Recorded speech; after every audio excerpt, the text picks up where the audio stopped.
Hi hello ನಮಸ್ಕಾರ. ಒಂದು ವರ್ಷದಲ್ಲಿ 1 ಕೋಟಿ ಮಾಡೋ ಚಾಲೆಂಜ್ನಲ್ಲಿ ದಿನ 4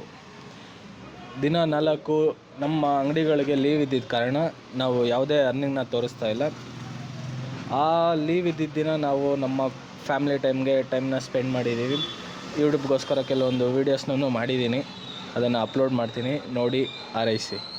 1 ವರ್ಷದಲ್ಲಿ 1 ಕೋಟಿ ಮಾಡೋ ಚಾಲೆಂಜ್ನಲ್ಲಿ ನಾನು ವಿನ್ ಆಗಬೇಕು ಅಂತ ಇನ್ನೊಂದು ಇನ್ವೆಸ್ಟ್ಮೆಂಟ್ಗೆ ರೆಡಿ ಆಗ್ತಾಯಿದ್ದೀನಿ. ಅದು ಏನು ಇನ್ವೆಸ್ಟ್ಮೆಂಟು, ಹೆಂಗೆ ಇನ್ವೆಸ್ಟ್ ಮಾಡ್ತೀನಿ, ಯಾವುದ್ರ ಮೇಲೆ ಇನ್ವೆಸ್ಟ್ ಮಾಡ್ತೀನಿ, ಅದ್ರ ಮೇಲೆ ಇನ್ವೆಸ್ಟ್ ಮಾಡೋದ್ರಿಂದ ನನಗೆಷ್ಟು ಲಾಭ ಆಗುತ್ತೆ ಅತಿ ಬೇಗ ನಿಮ್ಮ ಮುಂದೆ ತರ್ತೀನಿ. ಯಾಕೆ ಅಂದರೆ ಯಾವ ಥರ ಇನ್ವೆಸ್ಟ್ ಮಾಡ್ತೀನಿ ಅನ್ನೋದು ನಿಮಗೆ ಗೊತ್ತಾಗಬೇಕು, ಯಾವ ಥರ ಪ್ರಾಫಿಟ್ ಆಗುತ್ತೆ ಅನ್ನೋದು ನಿಮಗೆ ಗೊತ್ತಾಗಬೇಕು. ಎವ್ರಿಥಿಂಗ್, ಪ್ರತಿಯೊಂದು ಚಿಕ್ಕ ವಿಷಯನೂ ನಿಮಗೆ ಗೊತ್ತಾಗಬೇಕು ಅಂತ ನಾನು ಅಂದ್ಕೊತಾ ಇದ್ದೀನಿ.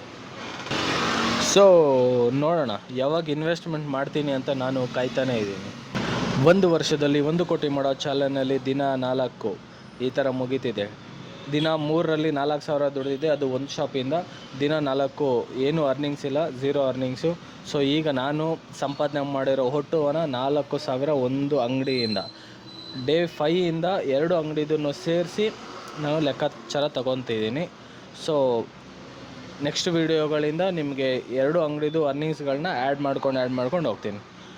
ಇವತ್ತಿನ ವೀಡಿಯೋ ಅಷ್ಟೇ, ಸಿಗೋಣ ಡೇ 5 ವೀಡಿಯೋದಲ್ಲಿ.